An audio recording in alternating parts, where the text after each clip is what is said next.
Franck Ferrand raconte sur Radio Classique.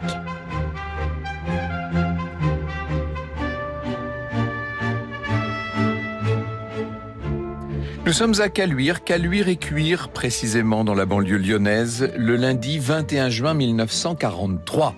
Il est 3h de l'après-midi. La villa du docteur Frédéric Dugoujon est une grande bâtisse. Il faut que vous imaginiez les murs couverts de vignes vierges. C'est là que doit se tenir une réunion entre 8 hauts responsables de la résistance qui vont devoir décider de la nomination du successeur du général Delestrin, le chef de l'AS, de l'armée secrète. Delestrin qui a été arrêté quelques jours plus tôt à Paris. Il a été arrêté le 9 juin. 3 hommes viennent d'arriver dans la salle d'attente du docteur. Bien sûr, les consultations ont lieu en apparence de façon normale. Émile Schwarzfeld est là. C'est le chef du mouvement France d'abord. Il est favori pour succéder à Delestrin. Il y a également Raymond Aubrac, chef des groupes paramilitaires du mouvement Libération. Et puis, ai-je besoin de vous dire que, arrivé au rendez-vous sous l'identité de Jacques Martel, est également présent Jean Moulin. La réunion devait commencer au départ à 14h30, mais il y a du retard et il se trouve que la secrétaire, la gouvernante du docteur Dugoujon, qui est au courant de la tenue d'une réunion clandestine, s'est un peu trompée. Elle a pris les 3 hommes que je viens de vous citer pour des patients parce qu'ils ont oublié de dire le code qui était « Je suis un ami d'André Lassagne » et elle attendait qu'on lui dise ça. André Lassagne, l'adjoint de Delestrin, attend de son côté au premier étage, de même que 4 autres hommes. Il y a là Henri Aubry, qui est le chef de cabinet du général Delestrin, Bruno Lara, chef national des opérations de parachutage et d'atterrissage, à une époque où ça commence à devenir extrêmement important, tout cet aspect-là, bien sûr, Albert Lacaze, qui fait partie de l'état-major de l'armée secrète, et puis René Hardy, membre du mouvement Combat, coordinateur des sabotages ferroviaires. Il a été arrêté quelques jours plus tôt par les Allemands, mais il a réussi à leur échapper, Hardy. Il est ressorti de la nasse, si je puis dire. À 3h10, une dizaine d'hommes armés de pistolets et de mitraillettes font soudain irruption dans la maison. Ils sont menés par un lieutenant SS, chef de la Gestapo de Lyon, qui hurle « Police allemande !» cette espèce de phrase si terrible qui a glacé tant d'hommes et de femmes pendant l'occupation. Il s'appelle Klaus Barbie, le SS en question. Bousculade, coups de poing et coups de crosse, les identités de chacun sont contrôlées. Jean Moulin et ses compagnons sont menottés, conduits dans des tractions avant, et c'est à ce moment-là que René Hardy, lui, va réussir à s'enfuir. Il n'avait pas été menotté, lui, il avait simplement eu les mains attachées par de la corde. C'est en juin 40 que Jean Moulin, préfet d'Eure-et-Loir, avait signé son premier acte de résistance. Est-ce que j'ai besoin de vous raconter ça? On le sait, bien entendu. Il avait refusé de signer un protocole qui accusait des soldats noirs d'avoir violé et tué des femmes et des enfants, alors que c'était les troupes allemandes, évidemment, qui avaient perpétré ces exactions. Moulin déclarera par la suite « Je suis un mort en sursis depuis le 17 juin 40 ». Il a été frappé, un temps jeté en prison. Il a tenté d'ailleurs de se trancher la gorge. Il a été révoqué bien sûr de ses fonctions de préfet en novembre 40, et c'est à ce moment-là qu'il est entré dans la résistance. Il a rencontré en Angleterre le général de Gaulle, et le général lui a confié une mission absolument essentielle qui était de coordonner les mouvements de résistance pour toute la zone sud. Voilà, Jean Moulin parachuté en Provence au début de l'année 42. Il devient dans la résistance, il devient Max. Il est président du comité directeur des mouvements unis de résistance, délégué du comité national français, et puis président du Conseil national de la résistance. C'est son titre suprême. Il rassemble tous les groupes armés, ce Conseil national, toutes les sensibilités politiques, syndicales pour préparer la France d'après-guerre sous l'autorité du général de Gaulle. C'est la mission de Moulin, bien sûr. Et la première réunion s'est tenue à Paris le 27 mai 43. Vous voyez qu'on approche de la date fatidique. Les taux se resserrent. Au printemps 43, les autorités allemandes sont convaincues qu'un débarquement allié se prépare. Les différents services de police allemande en France renforcent leur surveillance. Plusieurs arrestations sont menées dans les rangs de la résistance, en particulier dans la région lyonnaise, qui est la plaque tournante entre les zones nord et sud. Et ce 21 juin 43, donc, ça y est, cette fois, ils ont arrêté Jean Moulin. Franck Ferrand sur Radio Classique. Ça va être terrible. Vous connaissez cet épisode-là encore. Après son arrestation, Jean Moulin est interrogé, torturé atrocement au siège de la Gestapo à l'école de santé militaire. C'est Klaus Barbie qui mène les terribles interrogatoires et plusieurs fois par jour, on va traîner Jean Moulin dans une cave où on le livre au bourreau. Gottlieb Fuchs, qui est l'interprète de Klaus Barbie, racontera: quand il remonte de la cave, Barbie fonce tête baissée, les poings serrés, la bouche hystérique. Je l'entends très distinctement marteler: celui-là, s'il ne crève pas cette nuit, je le finirai demain. Le prisonnier était couché sur le ventre, à même le sol, à moitié nu. Son dos était lacéré, sa poitrine défoncée. Les yeux étaient clos, mais il respirait encore. Du sang coulait de son arcade sourcilière, il n'était pas conscient. Quelques jours plus tard, Jean Moulin est transféré à Paris, d'abord au siège de la Gestapo, puis à Neuilly-sur-Seine, dans la villa du chef de la Gestapo, le commandant Bömmelburg. Karl Bömmelburg, vous savez. Un membre de la police criminelle allemande à Paris, c'est Heinrich Meiners, déclarera dans une déposition qu'il sera contraint de faire en 1945: « J'ai vu un prisonnier dans cette cellule qui me fit une impression très bizarre. Le prisonnier était allongé, puis il s'est assis et je l'ai vu marcher une fois dans la chambre en s'appuyant aux meubles et aux murs. Il était oppressé et se tenait le ventre et se tenait les reins. Il m'a fait l'impression d'un homme très malade, qui n'avait plus longtemps à vivre. Il avait des yeux fixes et par instants hagards. Son âge était très difficile à déterminer parce qu'il avait fondu et son costume était devenu trop large. Il était visiblement amaigri et avait des cheveux grisonnants. J'ai demandé au gardien qui était ce prisonnier. Il m'a dit que c'était une haute personnalité française, un ancien préfet, Jean Moulin. » Quelques jours plus tard, il est transporté en ambulance à la gare de l'Est et est placé dans un compartiment spécial dans le train Paris-Berlin, Jean Moulin. Et il mourra des suites de ses blessures dans le train. Il mourra à la gare de Metz le 8 juillet 1943. Il avait donc à ce moment-là 44 ans. Évidemment que la question qui se pose, c'est de savoir si Jean Moulin a été trahi. Comment est-ce que la Gestapo a pu débarquer chez le docteur Dugoujon comme ça cet après-midi de juin 1943 à Caluire? Est-ce qu'il a été trahi? Pour beaucoup de résistants proches de lui, c'est une chose évidente, tant les rivalités, tant les jalousies étaient à ce moment-là nombreuses, au sein même de la résistance d'ailleurs. Je cite le secrétaire particulier de Jean Moulin, que j'ai eu la chance d'interviewer à la radio il y a quelques années, Daniel Cordier, dans la préface de l'ouvrage Jean Moulin, écrits et documents de Béziers à Caluire, un ouvrage publié l'année dernière. Voilà ce qu'écrit Daniel Cordier. Il y avait autour de lui un climat d'agressivité, une atmosphère détestable entretenue par quelques chefs de mouvement et par certains de leurs lieutenants qui rêvaient ouvertement d'éliminer Delestrin et Moulin, accusés de vouloir confisquer la résistance au profit de Londres. C'est ça la vraie affaire, c'est ça la grande question, bien sûr. Et c'est à ce stade de notre récit que les regards se tournent vers René Hardy, bien entendu. René Hardy qui est, je vous le rappelle, de tous les hommes arrêtés à Caluire ce jour-là, le seul qui ait immédiatement du reste réussi à échapper à la Gestapo. Hardy, qu'on appelle dans la résistance Dido, il a 31 ans à l'époque, c'est un résistant de la première heure. Officier de réserve d'infanterie, il est à la tête du réseau FER qui planifie des attentats et des opérations de sabotage dans les gares pour empêcher le transport de matériel et de troupes allemandes. Je cite Gérard Chauvy. Appartenant au mouvement d'Henri Freinet, Combat, Hardy a été confirmé par Jean Moulin en personne dans ses fonctions. Chef du service de noyautage des administrations publiques pour la SNCF, il est détaché auprès de l'état-major de l'armée secrète pour exécuter les missions de caractère militaire que le commandement de l'armée secrète, donc de l'AS, lui donne.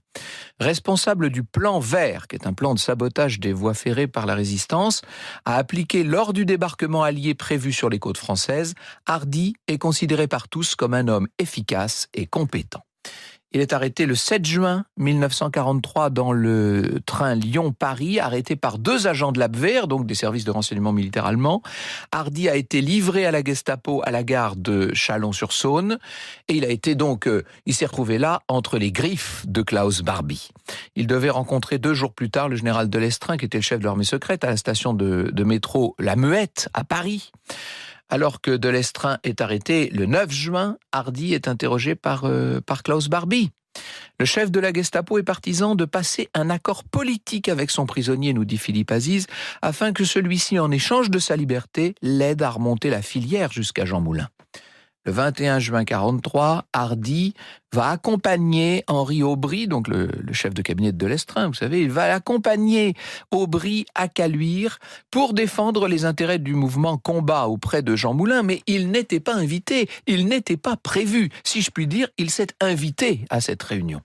En janvier 47, s'ouvrira, je dis bien 47, donc 2 ans et demi après la fin de tout ça, va s'ouvrir à la Cour de justice de la Seine le procès de René Hardy, qui a été arrêté le 12 décembre 44 et accusé d'avoir eu avec l'ennemi des contacts ayant abouti aux arrestations de Delestraint puis de Moulin. Il faut imaginer Hardy très nerveux, le visage blême, les yeux exorbités. Il est défendu par un des plus grands ténors du barreau de l'époque, maître Maurice Garçon en personne. On est donc en 47. Bien sûr que les faits ne plaident pas en sa faveur. Il a été le seul, je vous l'ai dit, à avoir réussi à s'échapper au moment de l'arrestation du 21 juin à Caluire. Réunion donc à laquelle il n'était pas convié. Des témoins affirment que contrairement aux autres prisonniers, ses mains donc n'étaient pas entravées par des menottes mais par une simple corde. Les Allemands ont tiré dans sa direction quand il s'est enfui et il semblerait qu'il l'ait blessé au bras, mais s'ils avaient voulu, disent certains témoins, ils auraient tout à fait pu le tuer. Or, ça n'a pas été le cas, bien sûr. Des documents vont être par ailleurs accablants, notamment le rapport Kaltenbrunner qui date du 29 juin 43, le rapport Flora également, établi par Ernst Duncker, un des chefs de la Gestapo de Marseille en juillet 43, rapport qui l'un et l'autre mentionnent que Hardy aurait permis les arrestations de Caluire. Et puis il y a les témoignages à charge, le témoignage de Raymond Aubrac qui est présent le 21 juin 43 à Caluire, le témoignage d'Edmé de Lettra, agent de liaison au sein d'un service de renseignement britannique actif en France et qui a été, elle, arrêtée par la Gestapo, puis relâchée et qui endosse le rôle d'agent double et qui raconte au procès ce qui lui est arrivé le 21 juin 43. Je la cite. « Me trouvant à Lyon, je fus convoqué par la Gestapo. Les Allemands me firent la proposition suivante. Nous allons vous présenter un Français qui a compris. Cet homme, du nom de Didot, a accepté de travailler pour nous tout en restant en rapport avec Londres. Vous aurez à suivre cet homme cet après-midi et vous reviendrez nous dire dans quel immeuble et dans quelle rue il se sera rendu. » Mais après le 21 juin 43, Hardy n'a rien d'un homme vendu aux Allemands, évidemment. Il est arrêté par la police française, soigné à l'hôpital militaire allemand de la Croix-Rousse, d'où il s'évade. Il va reprendre contact avec les résistants habituels, il va travailler avec eux. Et d'ailleurs, les anciens compagnons de Hardy à combat le soutiennent au moment du procès de 47 dont je vous parle. Et d'autre part, l'avocat de Hardy remet en cause le témoignage d'Edmé de Lettra, qui, après tout, est agent double, qui travaillait à la fois pour l'Allemagne et pour les Anglais. Et puis, il y a ces rapports allemands qui visaient, d'après l'avocat de Hardy, à salir d'abord la résistance. C'était leur seul but. Et finalement, le 24 janvier 47, faute de preuves formelles, on va finir par acquitter Hardy. Acquitté en 47, René Hardy, mais de nouveau arrêté en mars 50 et inculpé de non-dénonciation de projet ou acte de trahison. Il aurait livré aux Allemands le fameux plan vert, c'est ce plan de sabotage des voies ferrées. Il va donc comparaître, on est là, au printemps 1950, devant le tribunal militaire de Paris. Même si elles ne sont plus au centre des débats, vous aurez bien compris que c'est un autre sujet qui est là sur la table. Les arrestations de Caluire sont évoquées, bien entendu, et Lydie Bastien, la maîtresse de Hardy, va témoigner de nouveau. Et le juge chargé de l'instruction note cette confidence. Alors que Lydie Bastien lui reprochait de l'avoir trompée avec sa secrétaire Madame Ville, et notamment d'avoir dîné avec elle le 17 juin, Hardy protesta avec énergie et lui reprocha sa sotte jalousie, déclarant spontanément que ce soir-là, comme d'autres soirs, il avait été contraint d'aller coucher à l'école de santé militaire, qui était le siège de la Gestapo.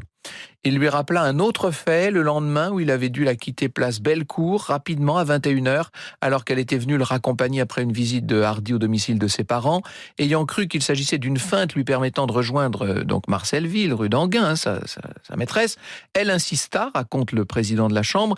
Hardy lui expliqua qu'en réalité il était forcé de réintégrer l'école de santé à une heure fixe.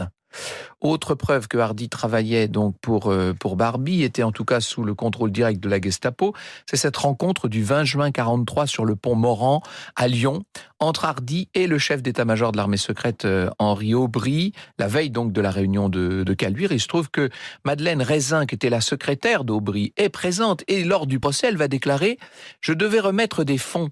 Hardy me dit « Allons nous asseoir ». Je remarquai alors sur un banc un homme qui lisait un journal largement déployé. Je n'ai pas prêté particulièrement attention à cet individu. Je fis cependant remarquer à Hardy qu'il y avait cet individu sur le banc. Je suis parti, laissant Aubry et Hardy ensemble. Eh bien, sur ce banc, on apprendra plus tard que l'homme au journal n'était autre que Klaus Barbie. C'est ce dernier qui le dira lui-même à Madeleine Raisin lorsqu'elle sera arrêtée le lendemain de la rafle de Caluire. Vous voyez que tout ça est, comme on dit, cousu de fil blanc. Franck Ferrand sur Radio Classique. Bien sûr que René Hardy n'a absolument rien reconnu. Il clame son innocence avec des sanglots dans la voix. Il va de nouveau en 1950 échapper à la condamnation, ce qui ne veut pas dire pour autant qu'il soit blanchi, puisqu'il manque parmi les juges une voix pour que on ait prononcé sa culpabilité. Par la suite, Klaus Barbie dira que René Hardy venait le voir régulièrement au siège de la Gestapo lyonnaise. Hardy qui donc s'est évadé si opportunément de Caluire au moment de l'arrestation de tout le monde et notamment de celle bien sûr de Jean Moulin. Aucune nouvelle accusation ne sera portée contre lui. Il mourra en 1987. Depuis, d'autres personnes ont été mises en cause. Vous vous rappelez le bruit qu'avait fait la mise en cause de Raymond Aubrac, un des plus proches de Jean Moulin, accusé par Gérard Chauvy dans l'ouvrage Aubrac-Lyon 1943. Ça, c'était en 97. On avait suivi ça avec passion. Et puis 2 ans plus tard, Pierre Péan, dans La Diabolique de Caluire, affirmait que Lydie Bastien, donc la maîtresse de Hardy, aurait également été la maîtresse de l'adjoint de Klaus Barbie et que c'est elle qui aurait en sous-main organisé toute l'arrestation de Hardy et qui aurait été derrière toute cette affaire. À ce jour, les derniers témoins de l'époque encore en vie, c'est-à-dire François-Yves Guillain, qui était secrétaire du général de Lestrin, et puis donc Daniel Cordier, le secrétaire de Jean Moulin, tous les deux en tout cas, restent convaincus que l'arrestation du chef du Conseil national de la résistance est bel et bien due à une trahison de Hardy. Il le redisait encore il y a un peu plus d'1 an dans le beau dossier qu'a fait paraître Boris Thiollet dans l'Express. Dossier qui se conclut par ces phrases. Comment alors expliquer que René Hardy ait été blanchi à 2 reprises ? S'il avait été jugé à la Libération, je ne pense pas qu'il aurait été innocenté, mais en 1947 et plus encore en 50, on avait tourné la page de la guerre, dit François-Yves Guillain. Le général de Gaulle avait appelé à la réconciliation nationale. L'histoire de la résistance était racontée comme une épopée extraordinaire, unique. Il était impossible de laisser place à la moindre critique. Affirmer publiquement que parmi les résistants les plus éminents, il y aurait eu trahison, c'était impensable, c'était inaudible politiquement parlant. Vous écoutez Radio Classique.